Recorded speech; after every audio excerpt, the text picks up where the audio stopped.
আমরা হচ্ছে ওই যে ঢেকি স্বর্গে গেলেও ধান ভাঙে, তো আমাদের রাজনৈতিক বক্তব্য না বললে অপূর্ণতা থেকে যায়। তো আমরা দেখলাম কলাগাছের ন্যায় গুপ্ত শিবির একটা সংগঠন আছে, তার সভাপতি বলছে 10 মিনিটে নাকি ছাত্রলীগের ভূমিকায় যাবে। তারা অবশ্য ছাত্রলীগের ভূমিকায় যাইতে পারে, কারণ অতীতে ছাত্রলীগ করার অভ্যস্ত তাদের আছে। তো তারা এই জন্য ছাত্রলীগের ভূমিকায় চলে যায়। কেউ 10 মিনিটে দাঁড়ায়, কেউ 7 মিনিটে দাঁড়ায়, কেউ 5 মিনিটে দাঁড়ায়। কিন্তু বাংলাদেশ জাতীয়তাবাদী দল আর তার বাংলাদেশ জাতীয়তাবাদী ছাত্র দলের শিকড় এত গভীর, এই গভীরতা কোনদিন আপনারা এই শিকড় হাসিনা পর্যন্ত দাঁড়াইতে পারে নাই। আর আপনারা কি করবেন? কোনদিন হাসিনা এত চেষ্টা করছে, দলের মধ্যে ন্যূনতম ভাঙন হয়েছে, ছাত্র দলের একটা ক্ষুদ্র কর্মীও কোনদিন লিক করে নাই, কোনদিন আপোষ করে নাই।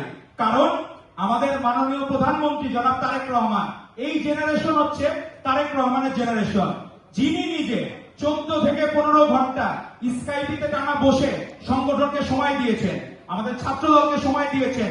এই ছাত্র দল যে এত ওয়েল অর্গানাইজড এবং মানুষের মন জয় করতেছে, এজন্যই বাকিদের এখন মন খারাপ।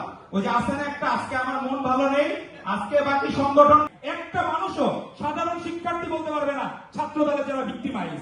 তো এত জনপ্রিয়তার কারণে বাকিদের মন খারাপ হয়। আর আমাদের অন্য ভাইয়েরা আছে, আগে মানুষজন বলতো বোনদেরকে সাবধানে রাখো, এখন বলা শুরু করছে ভাইদেরকেও সাবধানে রাখো। কারণ হচ্ছে আপনার হলো আগে মানুষজন বলতো যে আপনি মানুষ নাকি আওয়ামী লীগ, এখন জামাত শিবিরকে দেখলে বলবে আপনি দর্শক নাকি সমকামী, ওই অবস্থায় চলে গেছে তারা। তো আল্লাহ তাআলা এই সমাজে জামাত শিবির যারা 71 সালে তাদের ভূমিকার কারণে আজও পর্যন্ত বিতর্কিত, জাতির কাছে ক্ষমা চায় নাই। আর বাংলাদেশে যদি আপোষহীনতার একমাত্র উজ্জ্বল প্রতীক থেকে থাকে, সেটা হচ্ছে আপোষহীন দেশনেত্রী বেগম খালেদা জিয়া। 1991 সালে সম্ভবত 26শে ফেব্রুয়ারি উনি বলেছিলেন, ওদের হাতে গোলামীর পিঞ্জি, আমাদের হাতে স্বাধীনতার পতাকা। আজও পর্যন্ত স্বাধীনতার পতাকা বহন করতে করতে জীবন দিয়েছেন, কিন্তু আপোষ করেন নাই বেগম খালেদা জিয়া।